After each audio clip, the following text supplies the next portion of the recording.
Greetings and salutations, this is Hugh Jarsz, the biggest YouTuber ever! And good morning, Jarsholes! Welcome to another edition of the Daily Jarsz for Tuesday, the 14th of November, 2023.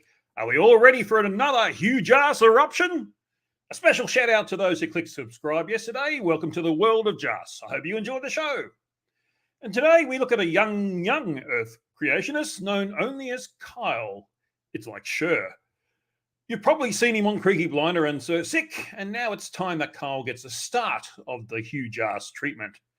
This will be a slightly different video. I'll be looking more at persuasion technique than outright dumb. The latter we'll get into next week when I revisit Kyle. But before I get into him, I want to thank my YouTube members.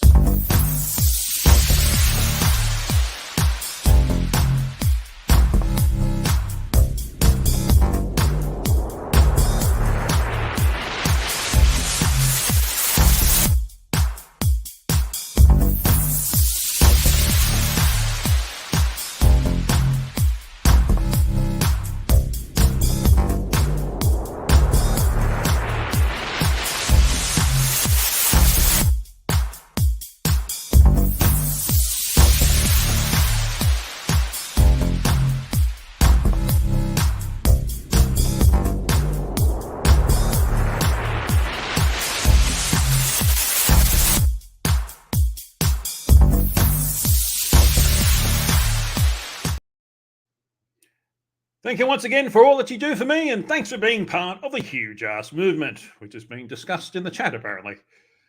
Kyle is quite a prolific YouTuber. He has several channels, generally full of him giving life advice from an Orthodox Christian perspective. But I'm not sure it's smart to take advice from someone who looks like he hasn't yet left school, especially when anyone with some knowledge of persuasion techniques would see that his videos have a structure, priming, then repetition, with very little actual content. Basically, they come across as propaganda, that is brainwashing to Kyle's point of view, but it works and he's amassed a bit of a following. I'm not saying Kyle is doing this deliberately. If anything, I suspect he has a genuine desire to put this out there and has just stumbled onto a technique that works for him without a lot of knowledge of why it works. Possibly it's taught by his church. Their business is to persuade people to follow their teachings after all, like they did to Kyle. But it's interesting to observe that persuasion, especially when it's so obvious. One thing I'm annoyed about is that he gives medical advice. People are entitled to talk about their own medical experiences, and I did some of that early in my channel's history. But I made it clear that I wasn't a doctor and that people watching should seek their own medical advice from medical professionals, but not Kyle. He talks as if he is some sort of medical authority. Especially reprehensible, given he apparently has some brainwashed followers who lap up everything he says. I won't propagate medical misinformation without any medical experts available to point out why it's wrong, so I won't be showing any of those videos, but it's important to point it out though. Let me say the usual caveat when we touch on religious things. I'm not going to be criticizing his faith, I'm criticizing his arguments and persuasion techniques. I respect all those who have a faith, but if you try to justify it with nonsense arguments or draw nonsense conclusions on what you think your faith tells you, those arguments and conclusions are fair game. I won't play the face form. I won't pay. Oh, I cannot words today. I won't play the face palm warning today. Got it. Because this isn't Flat Earth or Dumb. I'm doing more of an introduction to Kyle today. He has several playlists on his main channel, which is simply called Kyle. Today, I'll look at his videos in his life advice playlist, but he has several playlists attacking other denominations and one attacking atheists. And given the derp that people like Sir Sick and Creaky Blinder found in that playlist, it's worth coming back to that at a future time. So I thought I'd start with something different. Hang on. I've just lost my place. Sorry about that. I thought I'd start with something different to what you might have seen before. To give you a good taste of Kyle, I have to run these at chipmunk speed, as he'll keep repeating himself before he gets to something new. So we'll need to get through a lot of dross to see what he really thinks about that. Sorry about that, and I've just realized I've not prepared the screen sharing. Give me 1 second. And apologies for that. It's just too early in the morning, I guess. All right. Let's have a look at the first video from Kyle. What speed have I got it on? Yes, 1.5. I just did 30 days without YouTube, and the biggest takeaways is definitely do it. Do a social media. Hang on, Kyle. You're a YouTuber. Why are you encouraging people to not watch YouTube? It's what you do. It's your business model. Detox. Get rid of everything, including YouTube, especially if you have something you've been putting off, homework or work, or you need a plan for something. Get rid of all your distractions. Social media. As a general advice, that's not bad advice. If you have trouble getting things done because you're spending too much time on social media, that's good advice. You need to detox from that. But let's see what else he says. Is our biggest distraction. It's our biggest time waster. If you get rid of it, you're going to get what you need to get done. That's what happened with me. Well, it might have happened with you, but that's not guaranteed for everyone else. It's not good to explain that. That's a face of experience. I'll take his advice. Really? Okay. But what held me back for so long and what holds a lot of us back is FOMO, fear of missing out. We think we're going to miss out if we don't upload or we miss a video or we miss a post, but it really doesn't matter that much. If it's that important, you'll probably find out another way. And if it was Again, I think that's pretty good advice. Fear of missing out. I guess that's what addicts people to social media, particularly things like, well, what Twitter used to be, at least. Twitter is designed to be addictive so that you find out what people respond to because you lose it otherwise. Whereas other social media tend to be, you can look up things easily. So let's let him continue. Was that dependent on that piece of time, it probably wasn't going to work out in the long run anyway. The newest COVID variant, some facts or some funny video, you knowing about it really doesn't matter that much. And most of the time, it's going to have a negative effect on you because you're wasting your time and it's ruining. I think it's important to know about pandemics that are going on in the world. I don't want to talk much about that, of course, because YouTube doesn't like that. But yes, I think that's news you need to find out about. And he said that you tend to find out about things that are important anyway. That's the sort of thing you would find out about. Your mood. Like when I deleted YouTube off my phone, I used to use YouTube for music, but then you just listen to the radio, you adapt. But honestly, after 20 days without YouTube. What's the difference between listening to the music on the radio and listening to the music on YouTube? It's still music. A madman's clarified his comment. Comments may contain traces of sarcasm, potential choking hazard. I'm not sure how you'd choke on that. The mind boggles. YouTube, I got everything I need to get done, and I planned way far ahead. So I did start watching YouTube. Well, you might be a particularly productive person, but people who are fat and lazy like me, that doesn't guarantee me that I'll get things done. But I started searching for specific things. I was purposeful with my YouTube consumption. But when I went to YouTube, I looked for a specific answer, a specific video. And once I found the answer, I stopped. And then I stopped having all the bad side effects of YouTube, feeling anxious and irritable and wasting your time. I must say, I've never felt anxious or irritable watching YouTube. That's an odd comment. What I was looking for, and then I stopped. And it's really about this one principle, being purposeful about your social media and entertainment consumption. When you look for actually, that's more a discipline, isn't it? And knowing how much you want to do it. Oh, yeah, String and News One went 50 years without YouTube. Yes. Specific video, a specific channel. If my channel is really that important to you, you'll think about it later. There's lots of channels and videos we watch just because we're subscribed to and we're bored. Instead, only watch when you're looking for something. Found and watched the video I was looking for, I stopped. I went back to what I was doing, to being productive. All of the troubles of social media are when we don't stop, when we keep going, when we are not purposeful, when we just keep scrolling because we're bored on YouTube, on TikTok, on Instagram. And it's a I don't think it's so much about scrolling and watching other videos. I think I watch YouTube instead of TV because TV is so utter crap these days.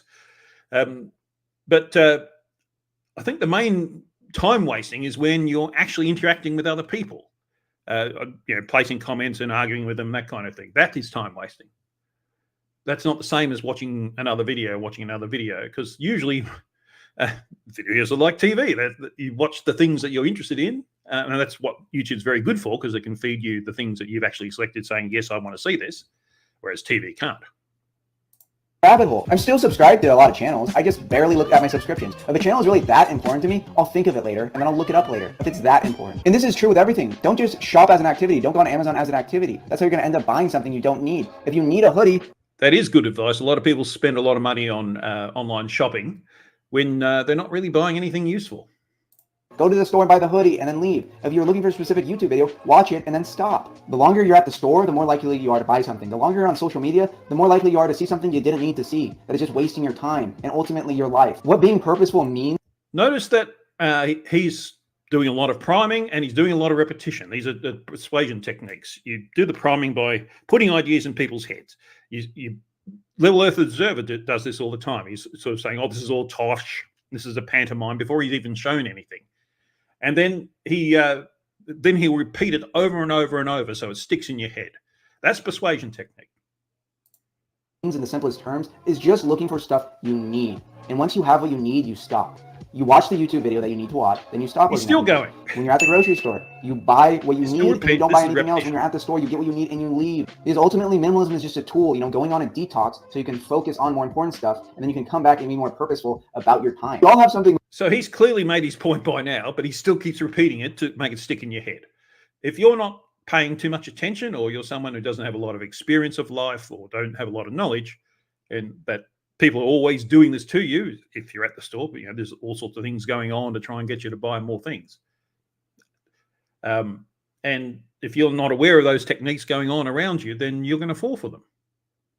We've been putting off that is causing us stress, that we just need to do a detox and focus on it, get it done, and come back with a purpose so we don't just waste our time mindlessly scrolling. During the detox, you're going to realize that ignorance really is bliss. You're just going to feel happier and less anxious and just less stuff to worry about. You're going to interact more with the people around you. You're going to focus more on your... Well, this is what you're saying it's going to happen. It might have happened to you, but that doesn't necessarily mean it's going to happen for everyone. And that's a problem. He's giving this utopian future, I guess, if you detox, but there's no guarantee that's ever going to happen for everyone. And that's something you should point out. Your relationship with God. And the people around you and God are more real than anything you see on social media. So if you're an atheist, you're going to have a better relationship with God. Again, he's saying things that he wants other people to, get to God. So he's saying things as if that's what's going to happen if you do this. This is the benefits of detoxing.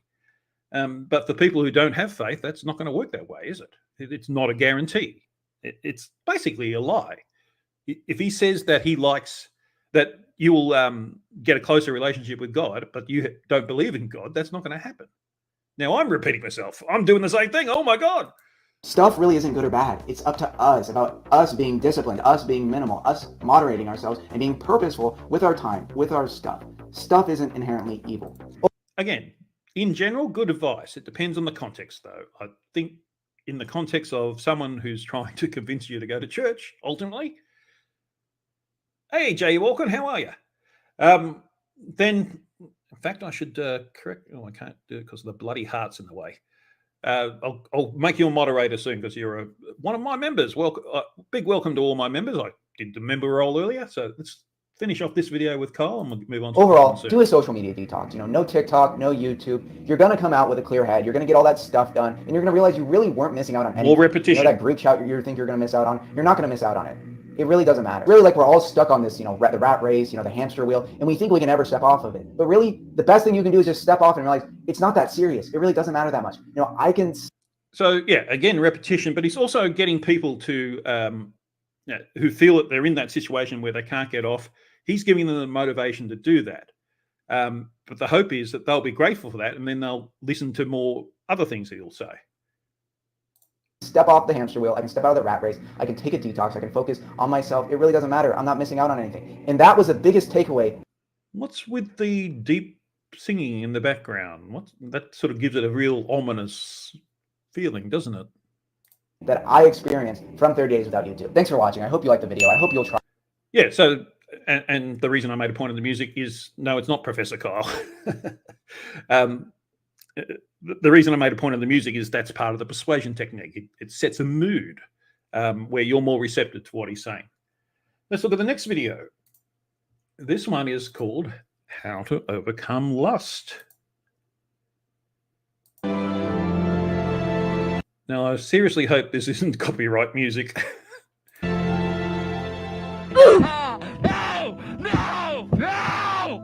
Oh, I'm on normal speed. I want to speed this up. There we go.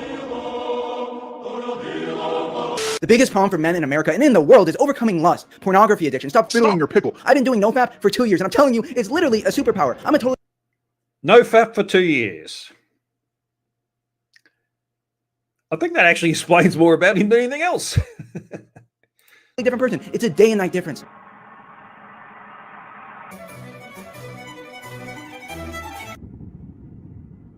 So again, a whole lot of priming. He's basically comparing a no-fat lifestyle where you get to go on private jets to mansions and be with cool people As opposed to someone who's fapping every day, who's going to be basically a bum. That's persuasion. He's comparing two false realities to make his point. And it's kind of a lie, isn't it? Because not everyone's going to be in that situation if they do these things. I've never been happier, more confident, less anxious. I've started multiple YouTube channels, got in. Yes, but that's your experience. That's not necessarily what everyone is. Ahead in my career, in college. It's been the most important lifestyle change because all this stuff, it sucks your energy, your time, your money, and ultimately your soul, and we're just letting it happen. And not only that, but also totally warps your view of women because it is such a materialistic. Now, pornography can do that, especially for younger men who don't have a lot of experience of the world. That's a serious issue in some cases. Certainly, if you talk to women who do a lot of online dating, they'd say 70% of men are just absolute dickheads. And that's because they get this idea from pornography. But as they meet more women and mature, they tend to get a bit better. So it's not an incurable point of view, and it's just a matter of knowledge and experience, like it is with most things. Evil industry that gets you into these more deviant and taboo subjects because that's how addictive pleasure works. It's never enough. So you go to the next taboo. That's how it works. And not only that, but it ruins your attention. It's only taboo for people like you. You don't know anything about it because you make it a taboo. So how can you talk about it? Man, it makes you have even more lustful thoughts. Now, I could talk about all the scientific benefits, which we know about, of semen retention. So semen retention has scientific benefit? That's an interesting one. Of how damaging pornography is to your brain. But we all know this. You know this, how damaging it is. It really comes down to how bad do you want it? You have everything. So seeing how emotional he's getting here, this is also a persuasion technique. The more you're going to pay more attention to what someone's saying if they're very emotional about it, because you feel, oh, wow, this has done something to him. It's made him feel something. So as a result, you'll be more receptive to what he's saying. I guess my channel's an example of the opposite. I just say things that are true and not so many people watch it. But anyway, it's more important to get the truth out there from my point of view. So I'm not going to be emotional like this guy, although I do get angry at Fleurs making bad arguments. But that's because they're stupid, and I point that out. Let's see what else Carl says. Anything to gain and nothing to lose. It really comes down to how bad do you want to stop. And realizing this, that last time. So he's talking about semen retention, everything to gain and nothing to lose. Literally, I guess. You relapse, that could be the last time in your entire life. You could, from here on out, you could never relapse ever again. What is stopping you? Why not? It is literally you. You are your own worst enemy. Who is giving into this? It is you. If you made the conscious decision to never do it again, you could do it. Let's just say if you were going to die if you relapse. So he's talking about no fap, and I think we all know what that's supposed to mean. What does he, if you're married and you're regularly having a marital lifestyle, you're definitely not retaining semen in that situation. If you're a man, of course, I'm not talking about women. Although they are also, no, I won't go there. Won't go there. Why? So are they having a bad lifestyle because they're married and enjoying marital pleasures? This seems to be against your own worldview, Kyle. Relapsed. Would you stop? Would you be able to stop? Yes, you would. You would be able to stop. It's not like a drug addiction where you'll actually die if you don't relapse. You could literally, if you wanted to, you could never do it again. You could never relapse. You could never watch pornography. You could never touch your pee-pee. It's literally up to you. How bad do you want it? You have the ability. How bad do you want it? Because if you continue in this, you will die. I thought wanting it badly was why you were doing it in the first place. It's not an instant death. It's a slow death of slowly moving away towards God. And if you die in that state, if you die separated from God, you will experience God naked. And there it is. He's priming you up. We've spent 2 minutes and nearly 3 minutes priming you up, and now he's delivering his message, because you're now receptive to whatever that message was, if you're not paying attention to what's going on. Negatively for all eternity. It's spiritual death. I know you want to stop, so now I'm going to give you some practical tips of how to do this. You need to first understand how your brain works and neuroplasticity. Think of an open field with a bunch of grass versus a pathway. It's going to be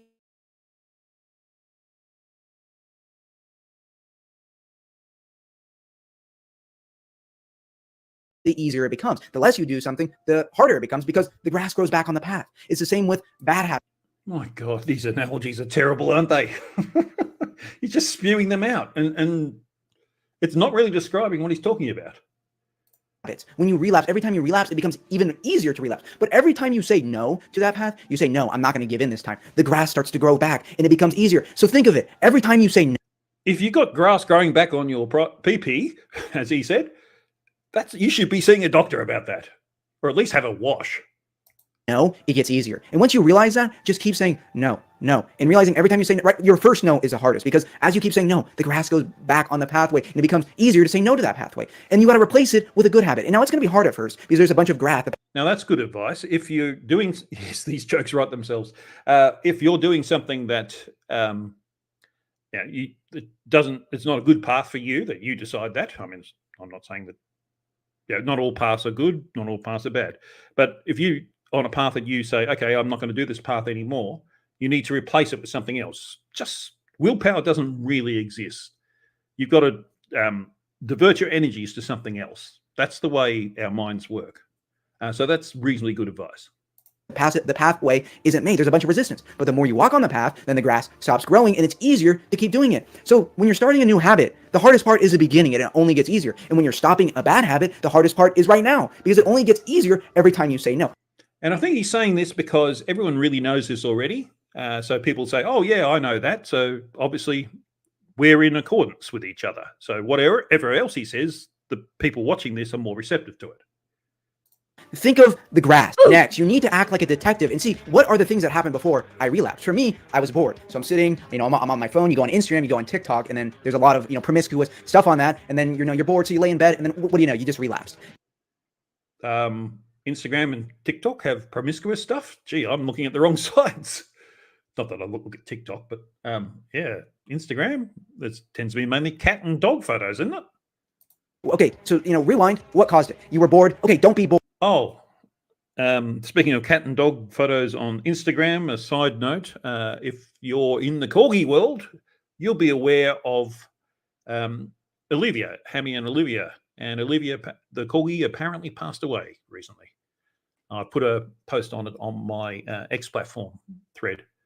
Another corgi down. What a shame. Bored. You have no excuse to be bored. Go. If you're bored, go for a run. Go to the gym. Volunteer. Join a club. Learn. Go for a run? What? I'm not doing that. I'll go for a roll, maybe. And the gym? Who's this gym fella people keep talking about? I don't understand that one. Learn editing on YouTube. Download DaVinci Resolve and start editing YouTube videos. Oh my God, editing YouTube videos. That's the most boring thing you could possibly do. I love making videos. Editing them is the problem. Working on your school. Start watching YouTube videos. Do not be bored. Make yourself tired and do not lay in your bed. Laying on your bed with your phone is danger zone. That's red zone. That's at the point where you need to be like, no, I'm about to relapse. You need to go in the... No. I get what he's trying to say, but you got to have your downtime. You got to release all the tensions and the worries of the world and do nothing for a bit once in a while. You don't have to spend your entire day doing it. But if you don't recover from the traumas of life is traumatic. There are different levels of trauma, of course, from a loved one dying through to just working hard at work. That's traumatic. You've got to be able to recover from that. You're right in the sense that you shouldn't be doing everything. You shouldn't be lying on your bed all your time. But you've got to be able to relax as well. If you're constantly doing things, how can you relax? Now, getting back to my earlier point about replacing a bad path with a good one, that exercise might be part of that. Exercise is really good for releasing tensions and things like that. Not that I know, given my shape, but that's what I'm told. And when I go for a roll, I do feel better at the end of it. I have to pick off all the people I squashed, of course, but apart from that, it's good. The shower and take a cold shower right away. When your brain starts to associate cold shower with lustful thoughts, guess what? Your brain won't do that because your brain is just bored. And it's like, oh, we need dopamine. And so it makes you, my phone gives me dopamine. And yes, dopamine is one of the problems of our society, you could say. It's a basic part of our chemical makeup. We are dopamine machines. It is the reason we do anything, really, that we get this dopamine hit. But you can choose the activities that give you that dopamine. And that's good advice. If you can figure out things that lead you to better paths, like I've decided to do this live stream every morning. And that, I guess that gives me a dopamine hit because I feel like I've achieved something, and I see your comments, I see the likes on the videos and that sort of thing, and it makes it worthwhile. We got to remember we are dopamine machines, though, and things that aren't good for us can give us dopamine as well. We got to manage that. The other thing, delete Instagram, delete TikTok, delete Twitter. You don't need this stuff to survive. Again, how bad do you want to stop? If you really want to stop, you don't need Instagram. You don't need TikTok. All of these things, whatever it is, Reddit, whatever, Again, they are causing you repeating, to lust. So just delete them off your phone. You don't need them. Block the websites that you keep relapsing on. Make it difficult. Every like barrier you put to make it more difficult to relapse is your brain's gonna be like, oh, dang, I give up. You know, he's working against me. So work against your brain. Understanding that your brain just wants the easiest path to the most amount of dopamine, which is how you get addicted. You have to work against your brain and create more resistance. So remember that it is a ritual. You do a certain set of activities before you relapse. So get rid of. I think he's just going over and over and over the same thing here. Let's have a look at the third video. I'm glad I only chose 3 of them. Now, this one's where he's talking about how to convert people to Christianity.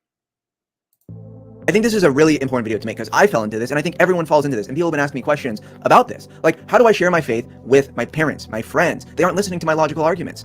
Oh, my parents are Protestant or Catholic. And It'd be nice to have, if you had some logical arguments. That's what I'm interested in. Are you going to give me any? I think there are a lot of errors that we fall into when trying to share our faith. And we have this very naive idea of the world. Like, a lot of us are truth seekers. We want the truth. And we think that, oh, we found the truth. We have all these good arguments. And we just show it to other people, then they'll just be exactly like us. But that's just not how the world works. Just to think of another example, like maybe your parent is overweight or on cigarettes and doesn't work out. You can bring them all the logical evidence, and you could be Hang on, what's wrong with being overweight?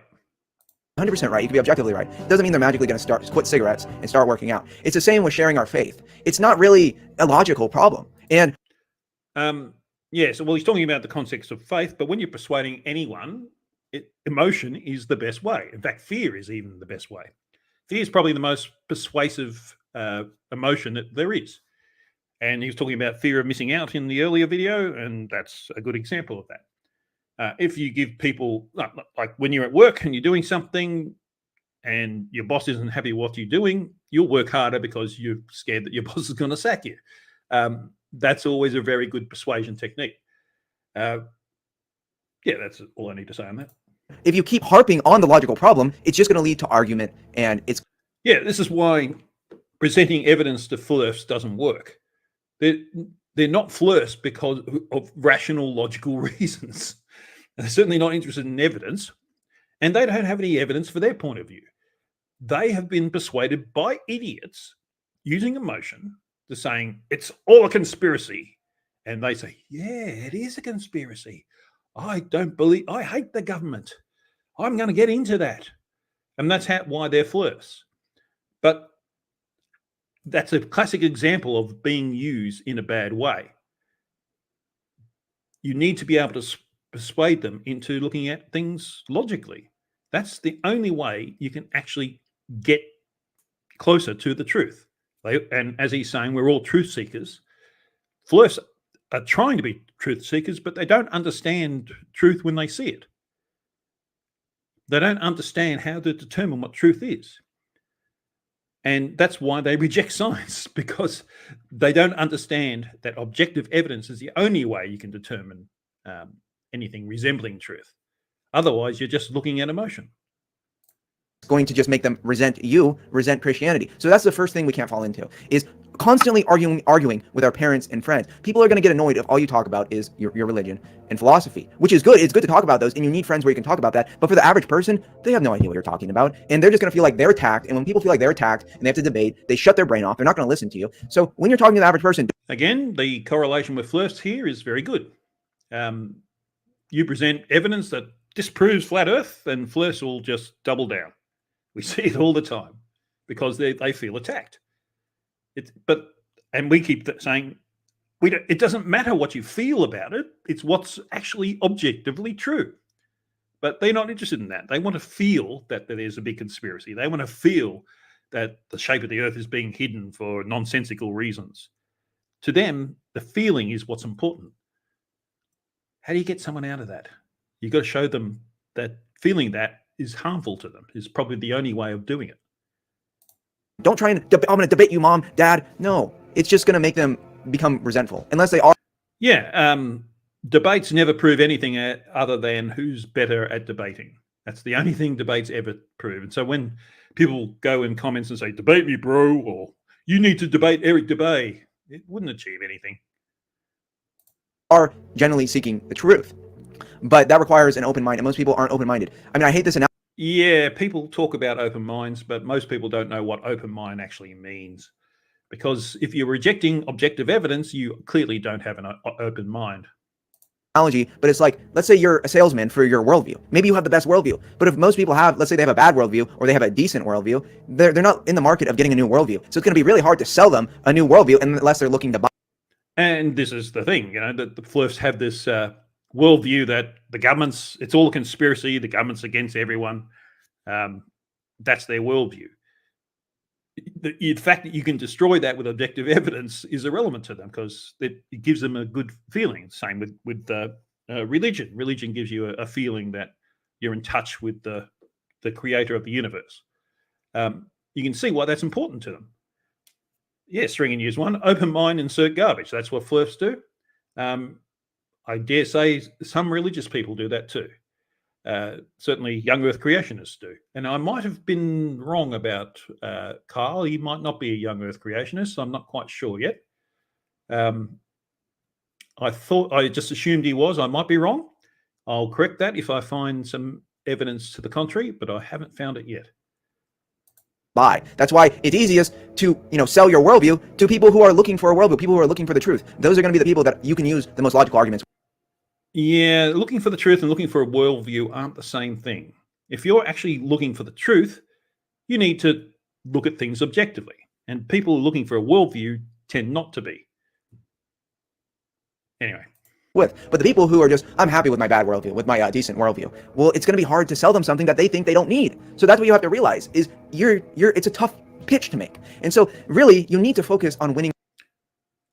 Yeah, for those who have a science background, we think the truth itself should be convincing. But it's not, because it's not emotional. We're looking at it objectively. You've got to look at it subjectively. That's the way other people look at things. They don't have the science training to analyze things properly. They think they do, and that's what makes them so hilarious. But most of the people don't have that, and so just presenting facts isn't going to convince anyone. Unfortunately, human beings are funny things. I'm going to skip ahead a bit. I think it was about there when he said something quite funny. Let me see if I'm right. It's either there or... But what you can do is pray for them. Be a good example. Drink the water. So they're like, oh, yeah, maybe I should drink the water. Maybe I should go to church. What you should do is invite them to church. Be that good example. Pray for them. Invite them to the community. Again, think about the long term. Don't try and say, oh, I need to convince them this week. No, you can convince them over a lifetime by your actions. This is how you convert people to Christianity. Pray for them. Invite them to church. I guess that's how it starts. But inviting church does. I'm not sure. Well, I don't see how praying will do anything. But yeah, that's not quite what I was getting at. Let's see if he does say what I remember. Because most people, it's not the logical argument. It's going to be like the community. That's what convinces most people. And then the logical. Absolutely. And that's why flat earthers exist, for example. Brahms List says he is a YEC. Okay, cool. Yes. And I will get into him arguing with atheists later on. In a video next week.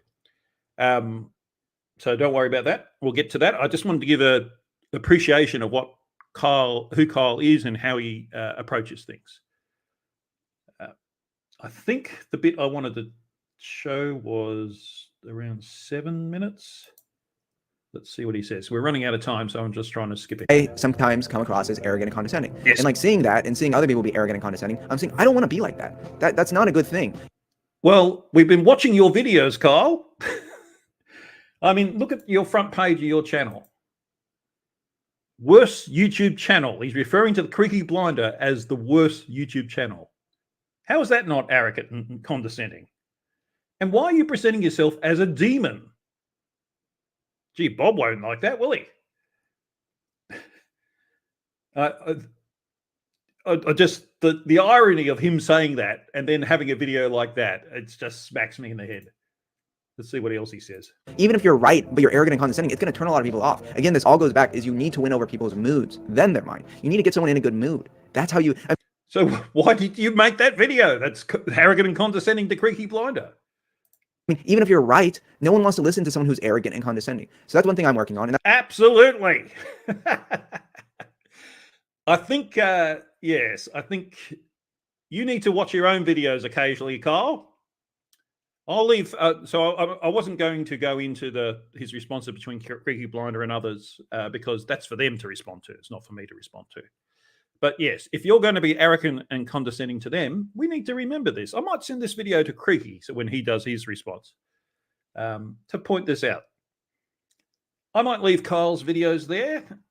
Let's go to Meme Roundup. Hang on. Let's make that big. There we go. That's been ridiculous full of memes lately. So, yes, so this is a Mercator projection, so it's obviously not the globe. And that distorts things the higher latitudes you go. So as you can see, Greenland's much smaller in reality relative to other things than it's shown on the Mercator projection. This actually looks much bigger than it normally does on a Mercator projection.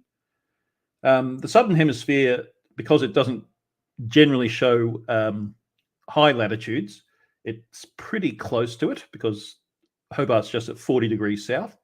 So there's more than there was 50 degrees of curvature to go to the South Pole from that point, whereas Greenland's only the Arctic Circle just north of Iceland. So everything north of Iceland there is close to the pole, within 30 degrees.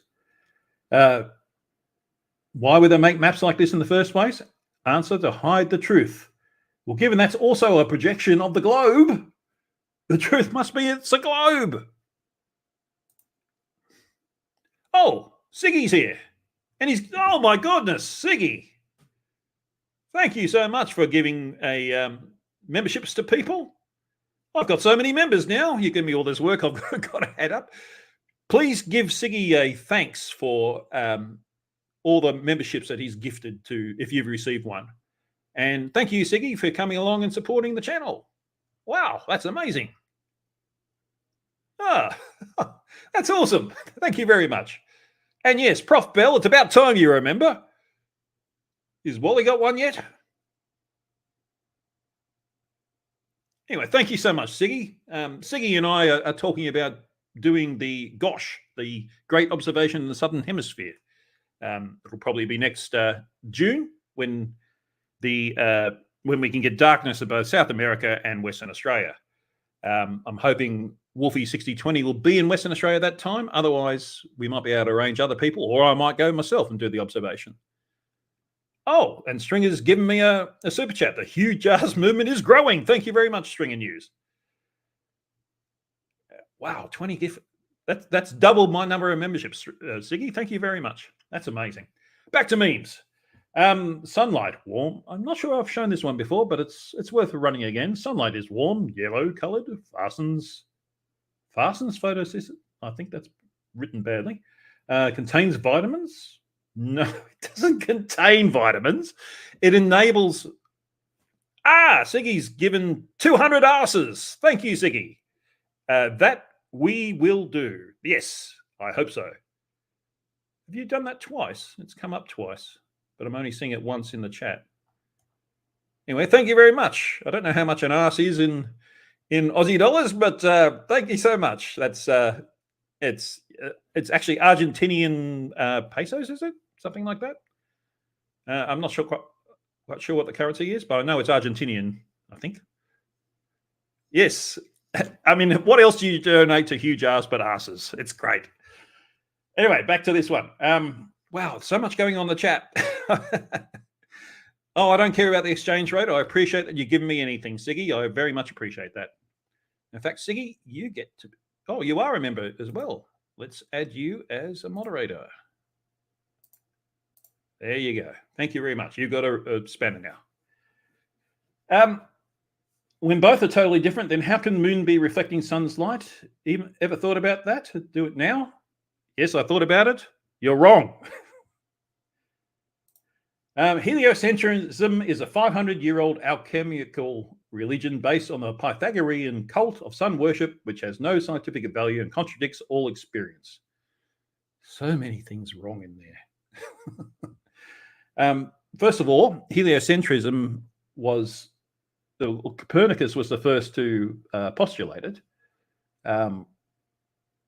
So I guess it is in that sense, but I was thinking more, we've known it's a globe for 2,500 years. Alchemy was prolific 500 years ago, I guess, so that's where he gets that from. Pythagoras was over 2,000 years ago, so, and where's the sun worship? That's nonsensical.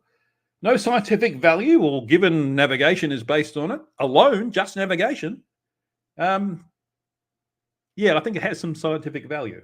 And contradicts all experience? Well, explain why the horizon never rises to level. That's all you need to do to prove that Earth is a globe. Now, a friend of mine on YouTube made this meme. I think we're going to have to use this one. Dear Fleurs, you can just look things up, right? They don't seem to do their own research ever, do they? And this is face palming moment. Look how cool NASA is. They took a pic of the thing taking pics.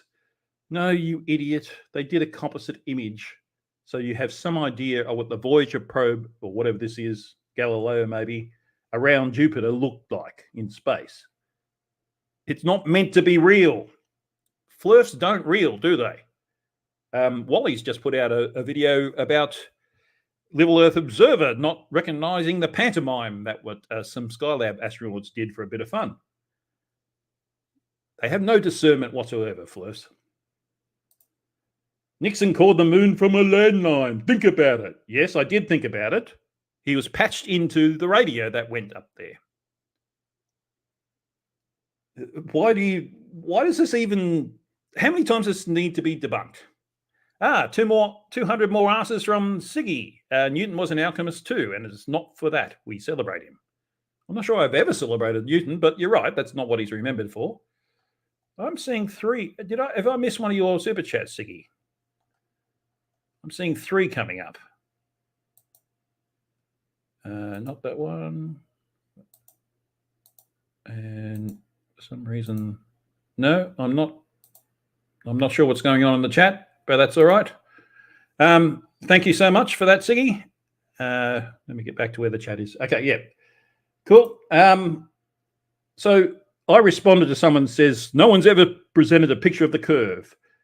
And this was the 3rd time I presented this picture of the curve. This is the classic photo. Oh, let's zoom in a bit.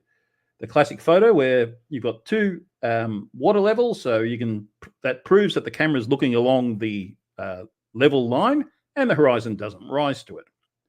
So that's proof that the curve is curving away from you. And then Frank Space came up with, well, I think you know what that word means. So I responded, such a display of critical thinking, Frank. Do you have a YouTube channel? Which apparently he doesn't. I'm going to keep my eye on him.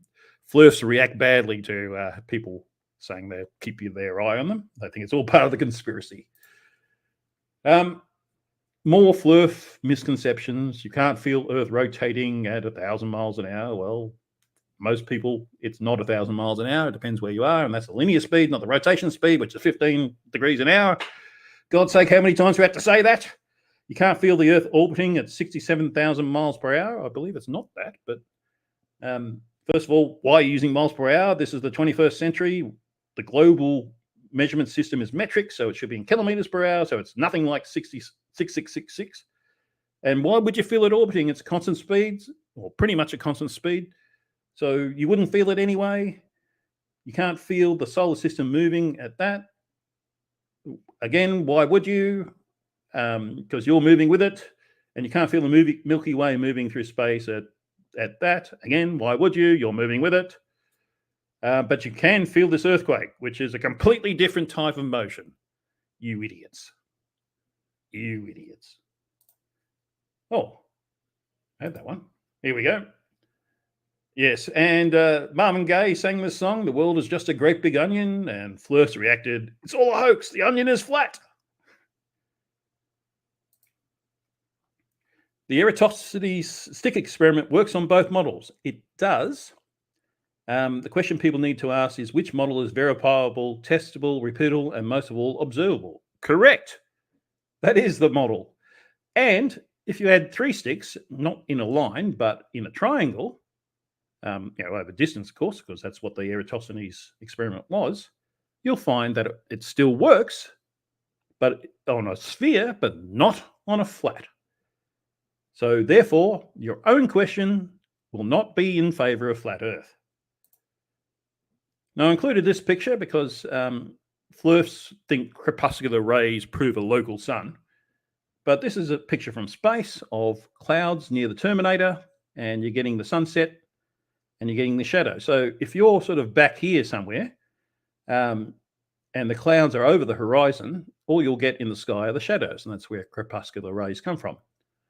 And as you can see, they're all relatively parallel. We're looking at it at an angle. We're not straight onto the sun. So this angle looks slightly different to this one over here.